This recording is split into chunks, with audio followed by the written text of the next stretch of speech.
kuko hari icyo uyu muntu yari afite, agiye kongererwa noneho arushirizweho, ariko ashingiye ku cyo afite. Noneho ngo uyu nguyu udafite azakwa n'icyo yari afite. Ni ukubera iki Yesu avuze ko adafite azakwa n'icyo yari afite? Kuki azakwa icyo yari afite kandi adafite? Iki ni ikibazo nibaza, nawe ni ikibazo wakibaza.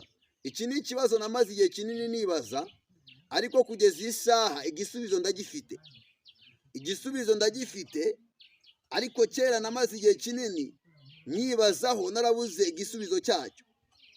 Kuki uyu muntu yiswe udafite kandi afite? Ese uyu nguyu ufite kuki ahawe akanarushirizwaho kandi afite? Navuze iby'Imana yanshiriyeho kuvuga, nagenze uko Imana yashatse ko ngenda. Birutwa nuko napfa, icyiza nuko navuga nkapfa nzira ko navuze icyo Imana yantegetse kuvuga.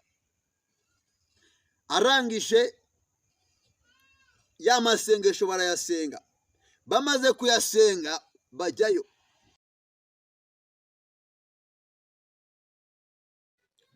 Yesu ashimwe bene data, bavandimwe, inshuti z'umusaraba, ndabashuhuje mu izina ry'umwami wacu Yesu Kristo. Amahoro y'Imana abane namwe. Nk'uko mubizi ni Samuel Abayisenga. Mbahaye ikaze mwese abakurikiye Sam TV Rwanda aho muherereye hose,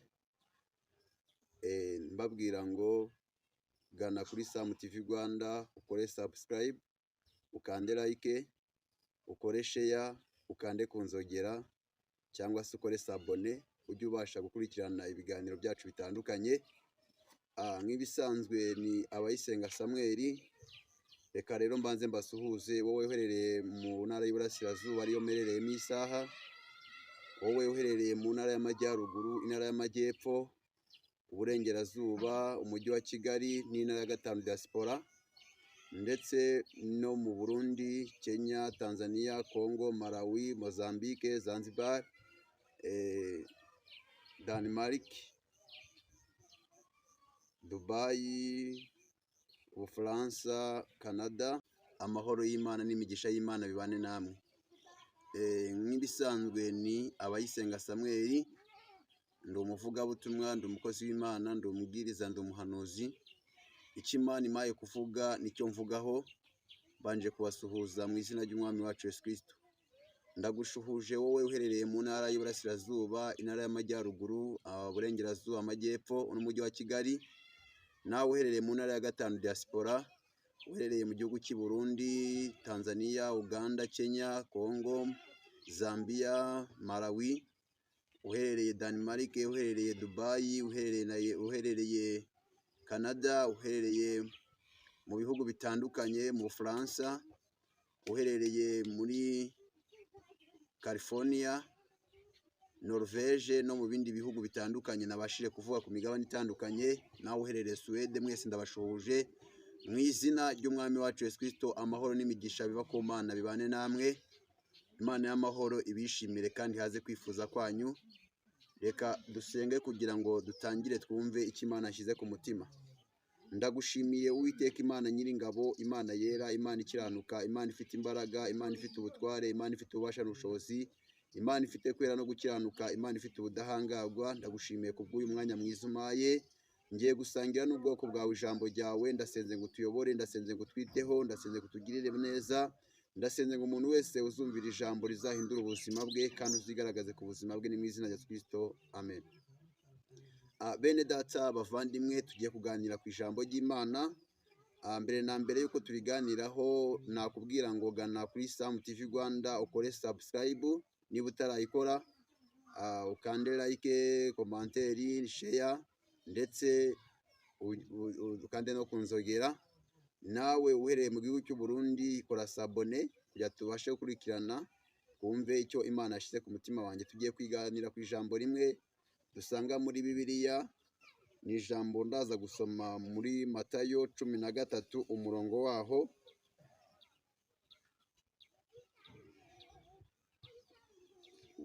wa 10 n'ubundi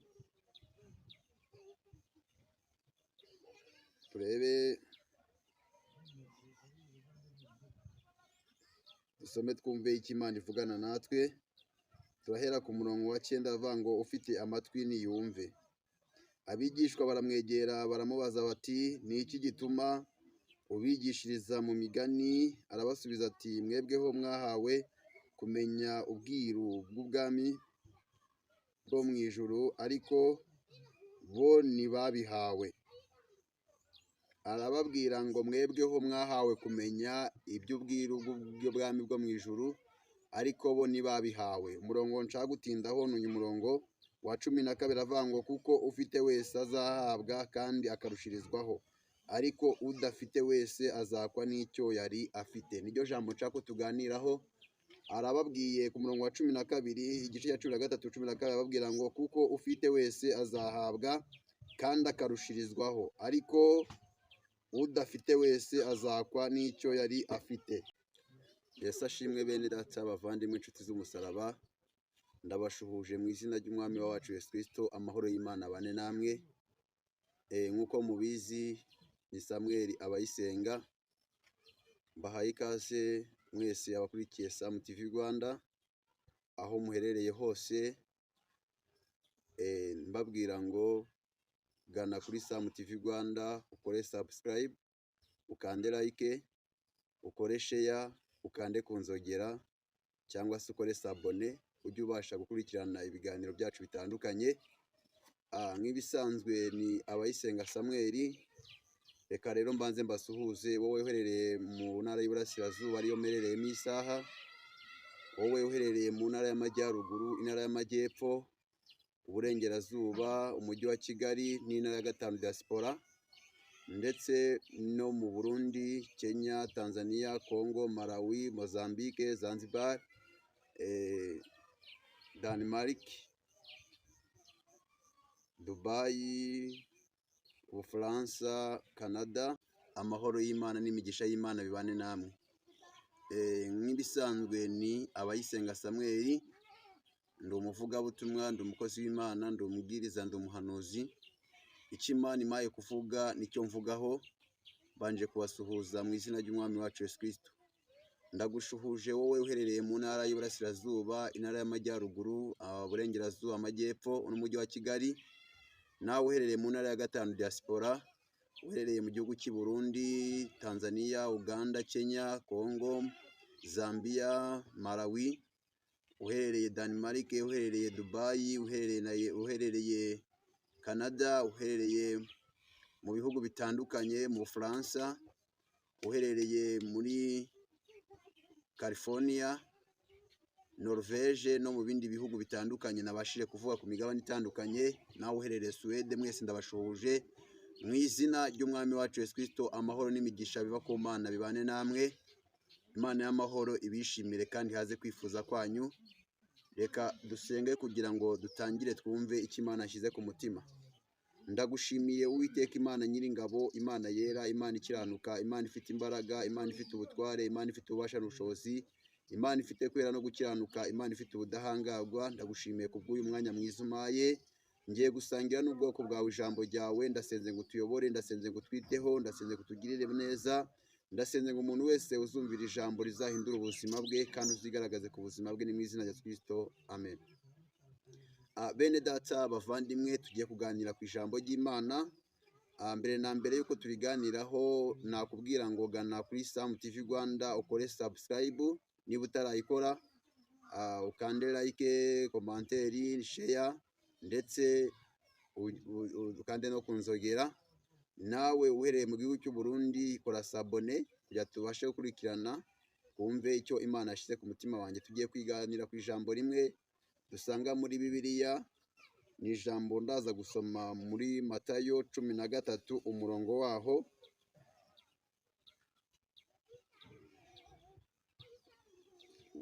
wa 10 n'ubundi turebe, dusome twumve icyo Imana ivugana natwe. Turahera ku murongo wa 9 avuga ngo ufite amatwi niyumve. Abigishwa baramwegera baramubaza bati, ni iki gituma ubigishiriza mu migani? Arabasubiza ati, mwebweho mwahawe kumenya ubwiru bw'ubwami bwo mu ijuru, ariko bo ntibabihawe. Arababwira ngo mwebweho mwahawe kumenya iby'ubwiru bw'ubwami bwo mu ijuru, ariko bo ntibabihawe. Umurongo nshaka gutindaho ni uyu murongo wa 12 avuga ngo kuko ufite wese azahabwa kandi akarushirizwaho, ariko udafite wese azakwa n'icyo yari afite. Niryo jambo nshaka ko tuganiraho. Arababwiye ku murongo wa 12 igice cya 13 12 arababwira ngo kuko ufite wese azahabwa kandi akarushirizwaho, ariko udafite wese azakwa n'icyo yari afite. Azongererwa, udafite akakwa n'utwo yari afite. Reka ijambo ry'Imana icyo ritubwira ngo kuko ufite wese azahabwa kandi akarushirizwaho. Ufite wese azahabwa kandi arushirizweho. Ngo umuntu wese ufite azahabwa kandi arushirizweho. Noneho rikatubwira ngo ariko udafite wese azakwa n'icyo yari afite. Niryo jambo nashatse ko tuganiraho. Ngo kuko ufite wese azahabwa ndetse arushirizweho. Ngo ariko udafite azakwa n'icyo yari afite. Abigishwa babaza Yesu ngo kubera iki abandi ubigishiriza mu migani ariko twebwe n'utwigishije mu migani ni ukubera iki? Arangije avuga undi mugani munsi abasobanurira, ariko abasobanura nabwo aciye undi mugani ukomeye cyane. Arababwira ngo kuko ufite wese azahabwa kandi azarushirizwaho. Ufite azahabwa kandi azarushirizwaho. Ngo ariko udafite azakwa n'icyo yari afite. Abantu bajya babyibazaho cyane ngo ufite azongererwa, ngo udafite azakwa n'icyo yari afite. Bibiliya itubwira ko ufite azahabwa ngo akarushirizwaho, ngo ariko udafite ngo azakwa n'icyo yari afite. Ijambo nindaho cyane ndi kugira ngo tuganireho mwibazaho cyane, ni ukwibaza kubera iki uyu muntu yiswe ko adafite kandi afite. Azakwa icyo yari afite ate? Kandi Bibiliya itubwiye ko azakwa n'icyo yari afite. Udafite azakwa n'icyo yari afite. Kuki yitwa udafite kandi hari icyo yari afite?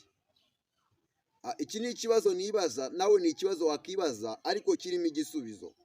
Ahangaha abigishwa babajije Yesu impamvu abandi abigishiriza mu migani. Bo yaganira nabo nababwire mu migani. Arangije abasobanuriye impamvu bo abasha kubabwira atababwiriye mu migani. Ababwira ko ufite azahabwa ngo ndetse akarushirizwaho, kuko hari icyo uyu muntu yari afite agiye kongererwa, noneho arushirizweho, ariko ashingiye ku cyo afite. Noneho ngo uyu nguyu udafite azakwa n'icyo yari afite. Ni ukubera iki Yesu avuze ko adafite azakwa n'icyo yari afite? Kuki azakwa icyo yari afite kandi adafite? Iki ni ikibazo nibaza, nawe ni ikibazo wakibaza. Iki ni ikibazo namaze igihe kinini nibaza, ariko kugeza iyi saha igisubizo ndagifite. Igisubizo ndagifite, ariko kera namaze igihe kinini nyibazaho narabuze igisubizo cyacyo. Kuki uyu muntu yiswe udafite kandi afite? Ese uyu nguyu ufite kuki ahawe akanarushirizwaho kandi afite? Noneho uyu nguyu we akitwa udafite kandi hari ibyo afite. Mubwire ko akenshi ibigaragara imbere y'Imana nibyo Imana ifitemo inyungu. Ibigaragara imbere y'Imana ni icyo ufite, ariko ukoresha mu buryo bwo kubaha Imana. Iyo ufite icyo ufite nta nyungu Imana igifitemo, ikubona nk'udafite icyo ufite. Ariko iyo ufite icyo ufite Imana igifitemo inyungu, ni wowe wongererwa kubera ko uzi agaciro k'icyo ufite, kuko wabashije kukibyaza umusaruro, ugikoresha bihuje n'icyo wagiherewe kugikoresha. Imana iramutse iguhaye impano ntuzikoreshe, ntabwo yazongera, ntabwo yakwagura, bitewe n'uko zimwe mu mpano yaguhaye utabasha kuzikoresha nk'uko bikwiye. None niyo mpamvu Bibiliya itubwiye ngo ufite azongererwa, ngo ariko udafite azakwa n'icyo yari agize ute yari afite. Yiswe udafite kandi hari icyo yari afite. Ikigaragaza ko ntacyo afite ni uko icyo afite ntacyo kimariye rubanda, icyo afite ntacyo kimariye igihugu, icyo afite ntacyo kimariye Imana, nta n'icyo kimariye bagenzi be. Icyo cyitwa nk'ikidahari kubera ko kidafitiye akamaro rubanda nyamwinshi, kidafitiye akamaro Imana, kidafitiye akamaro igihugu. Muri make ibyo utunze bitageze uwo bifitiye akamaro nta mumaro bimaze.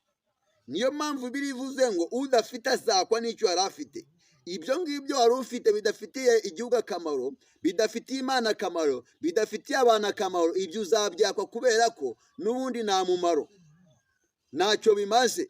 Ntabwo Imana izakongerera ku byo ufite udakoresha, ntabwo Imana izakwagurira mu byo ufite utabyaza umusaruro. Bibiliya iratubwira ngo ufite azongererwa, udafite azakwa n'icyo yari afite. Mwibuke ko iri jambo ryavuzwe nyuma y'uko Yesu yigishije abantu mu migani, ari guca umugani w'umubibyi. Noneho barangije abigishwa baramubaza ngo kubera iki abantu bigishiriza mu migani? Yari kuvuga ibijyanye n'imbuto zabibwe mu butaka bwiza, izindi zikagwa ku kara, izindi zikagwa ku rutare. Asobanura izo mbuto ko zigiye zimeze, asobanura ubwo butaka ubwo ari bwo, asobanura umubibyi uwo ari we. Ageze ahangaha noneho avuga ijambo rikomeye cyane, aravuga ngo ufite amatwi niyumve. Iyi migani nciye cyangwa ibi mvuze, umuntu ufite amatwi yo kumva nabashe kumva icyo mvuze, nabashe kumva icyo Imana imushakaho. Abigishwa barangije baramwegera baramubaza bati ni iki gituma ubigishiriza mu migani? Begera Yesu baramubaza ngo mwigisha, ni iki gituma aba bantu ubigishiriza mu migani? Ese ni iki gituma ubwoko bwawe ububwira mu migani? Ese ni iki gituma abagukurikira ubabwira mu migani? Bamaze kumubaza iki kibazo, abasobanurira ijambo rikomeye, arabasubiza ati mwebweho mwahawe kumenya ubwiru bw'ubwami bwo mu ijuru. Ababwira ko bo bahawe kumenya ubwiru bw'ubwami bwo mu ijuru kubera ko bamenywe n'Imana. Abamenywe n'Imana nibo bahabwa kumenya ubwiru bw'ubwami bwo mu ijuru, ariko abatarigeze bamenya Imana ngo bamenywe nayo, aba ntago babasha guhabwa kumenya iby'ubwiru bw'ubwami bwo mu ijuru kubera ko atari ab'Imana, kubera ko batarakirwa, bataremerwa kwitwa abana b'Imana. Ijambo riratubwira ngo icyakora bamwemeye bose bakizera izina rye muri Yohana, ngo yabahaye ubushobozi bwo kuba abana b'Imana. Abo ni abemeye kubyagwa na Yesu Kristo, bakemera gucungurwa n'amaraso ye yamenye ku musaraba i Gologota. Abo nibo Bibiliya ihindukira ikita abana b'Imana. Abo nibo Bibiliya ihindukira ikavuga ikabwira mu mvugo ya Yesu, aho yabwiye abigishwa ko bo bahawe kumenya iby'ubwiru bw'ubwami bw'Imana.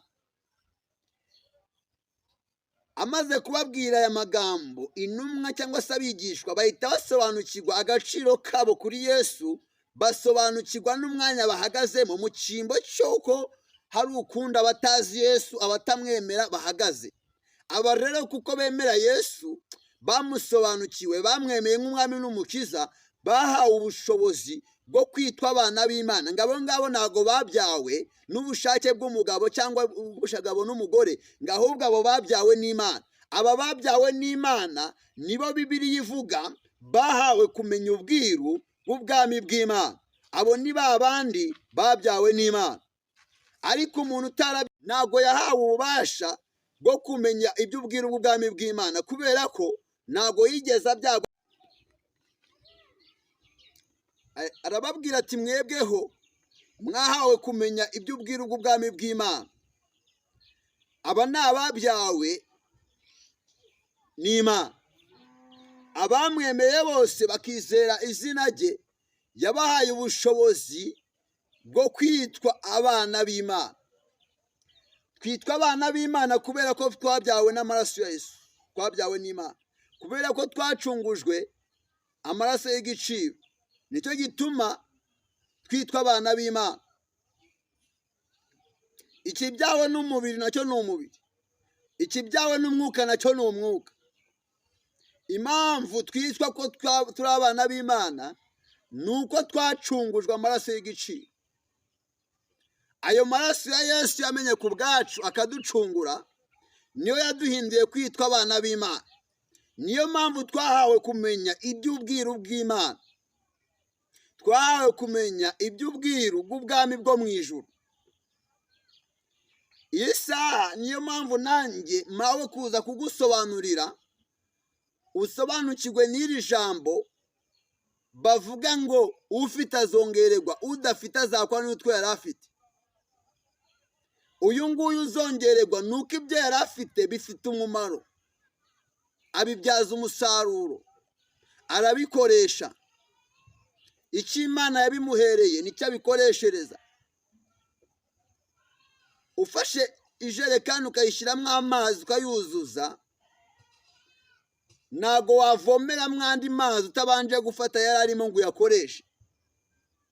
Niko n'umuntu iby'Imana yamuhaye, iyo atabikoresha ntago Imana ibasha kumuha ibindi, ntago Imana ibasha kongera, kubera ko n'ubundi ibyo ufite ntacyo ubikoresha, ahubwo igihari iyo ubitse amazi ntakoreshwe ngo hajyemo andi aragaga. Iyo ubitse ibintu muri sitoke ntibikoreshwe ngo ushyiremo ibindi birabora. Yesu arongera aca umugani avuga ku bajyanye n'abo yahaye itanu. Umwe ngo yahawe itanu imwe, undi ahabwa ebyiri, undi eshanu nk'uko mubizi. Bamaze kuzihabwa, uwahawe imwe yanze kuyikoresha, avuga ijambo rikomeye cyane. Ubwo baje kumwishyuza cyangwa se kumubaza icyo yayikoresheje, avuga ijambo narasubiramo. Amaze kurivuga yaje gusubizwa ku bw'icyo yari avuze. Uwahawe ebyiri nawe avuga uburyo yazikoresheje n'uburyo zabyaye umusaruro. Uwahawe nyinshi nawe avuga uburyo yazikoresheje n'uburyo zabyaye umusaruro. Wa wundi wari ufite imwe akozwe n'ikimwaro cyangwa ipfunwe, aravuga ngo yagize ngo ubute cyangwa se ngo yatinye gukoresha iyo tarano kugira ngo idahomba, akazayibazwa ayirekera uko iri. Uwahwanye na wa wundi Bibiliya yavuze ko yitwa udafite uzakwa n'utwo yari afite.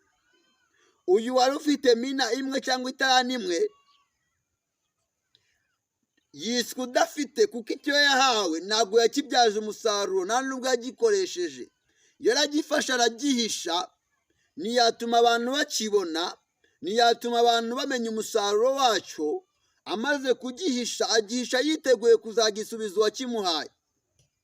Uwameze nka wa wundi Imana iha impano cyangwa ubutunzi, akabufata akabana nabwo, ariko ntabukoreshe icyo yahawe kubukoresha. Imana ikaguha impano ukamenya ko uyifite, ariko ntuyikoreshe icyo Imana yayiguhereye kuyikoresha. Icyo gihe nawe ugereranywa na wa wundi udafite uzakwa n'utwo yari afite. Rero mwene data, ni ukuvuga ngo icyo utunze cyose, icyo ufite cyose kidafitiye Imana inyungu, ku Mana kigaragara nk'ikidahari. Uko uri kose nta nyungu ufitiye Imana, ugaragara nk'udahari.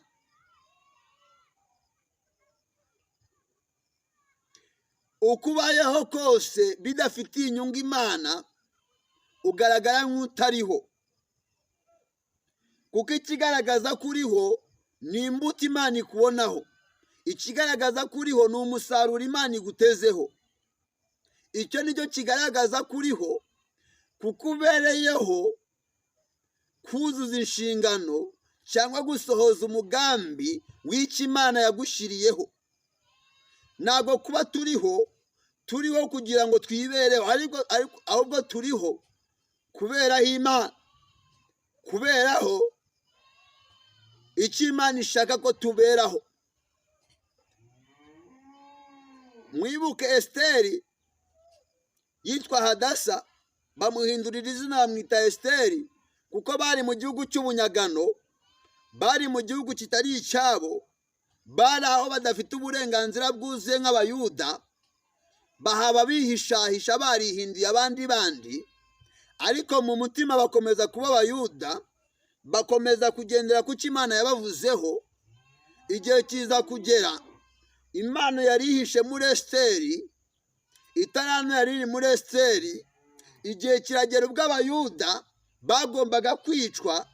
Esiteri akoresha itarano Imana yamuhaye, kuko Imana yari yaramushyize ibwami nk'umwambasaderi, kugira ngo mu gihe nk'icyo azagaragaze icyo Imana yahamushyiriye kuhaba. Esiteri arangije akora gushaka kw'Imana. Moridekayi nawe nk'umurinzi w'ibwami yibuka ko ibwami hari Esiteri kandi bafite misiyo imwe yo gucungura ubwoko bw'Imana. Arangije amutumaho intumwa ngo igende ivugane nawe, igende imubwire, ajye kubavuganira ibwami. Amubwira ijambo rikomeye nakunze, aramubwira ngo genda utuvuganire ku mwami. Arangije avuga ngo kandi naho hakicecekera nta kizabuza abayuda gutabagwa, ariko wowe n'inzu ya so muzarimbuka, muzarimbuka. Esiteri ngo abyumve, ahita atuma kuri Moridekayi, amutuma amubwira ngo ugende ubwire abayuda ubabwire biyirize ubusa, nanjye n'abaja banjye n'abagaragu natwe tuziyiriza ubusa iminsi 3, ubundi njye kuvugana n'umwami.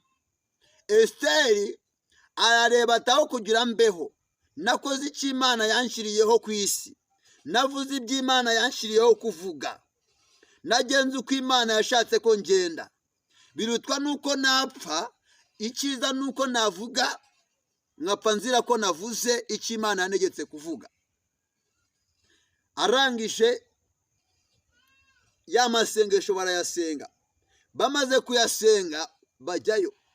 Bagezeyo ajya ibwami, mu cyimbo cyo gupfa atungwa inkoni, mu cyimbo cyo gupfa yongererwa ubuzima, kubera ko abyaje umusaruro icyo Imana yamuremeye kuba cyo, icyo Imana yamuteguriye kuba cyo nicyo abaye cyo. Bene data, udafite azakwa n'utwo yari afite, ariko ufite azongererwa. Twari ku ijambo rivuga ngo kubera iki yitwa udafite kandi azakwa icyo yari afite. Entre parenthèse, icyo yari afite ntacyo kimaze, nta mumaro, kubera ko nta nyungu, nta n'umusaruro kimariye Imana, nta n'umusaruro kimariye igihugu cyangwa abantu. Niyo mpamvu aka kanya Bibiliya itubwiye ngo azakwa n'icyo yari agize ute, yari afite. Rero mwene data, cunga izamu ryawe. Ese icyo Imana yaguhaye ugikoresha ute? Ese ubutunzi Imana yaguhaye ubukoresha ute? Ese impano Imana yaguhaye uzikoresha ute? Ese igihugu Imana yaguhaye ukibamo ute? Ese ubumenyi Imana yaguhaye ubukoresha ute? Ese umuhamagaro wawe uwurimo? Ese icyo Imana yaguhamagariye gukora uragikora? Ibaze, wibaze, wisubize. Aka kanya Imana irakubaza, ese aho iguhagaritse, aho igushize, uhari nk'uko ishaka kuhaba? Ese icyo yaguhamagariye gukora uri kugikora, cyangwa uri gukora ibyo Imana idashaka? Rero mwene data, ijambo rirambwira ngo gutanga bihesha umugisha kuruta guhabwa, kandi ukuboko gusaba guhora munsi y'ugutanga. Mwene data, nagusaba ngo iyi saha ukimara kumvira ijambo uhindukire, ureke uko wagendaga, ugende uko Imana ishaka, ukore uko Imana ishaka ukora, ubeho uko Imana ishaka kubaho, kugira ngo uzabashe guhabwa ikamba ritangirika igihe Imana yasezanije abayikunda, kugira ngo ubwo azaza guhemba nawe uzabashe kugira ute, guhembwa. Imana y'amahoro ibaho umugisha. Reka dusenge. Ndagushimiye data, ngushimiye kuri Imana yera kandi uri Imana ikiranuka. maze kuvuga ijambo ryawe, ndasenze ngo urikurikirane, ndasenze ngo ryere imbuto mu mitima y'abaryumva, rihindure benshi bahindukire kugushakana umwete, kandi uhereye aka kanya uwabashije kumvira uzabashe kumuha ubwami bwawe, utabashije kumva nawe umusure umuhe kumva. Ndabizi ko ushoboye kandi uhambaye. Urakoze kubwira ijambo, abarwayi bakize, abarushye baruhure, ababuze urubyaro rubahe, data batenebutse wongerera imbaraga, bikorere kwibahisha, ni mu izina rya Kristo, amen.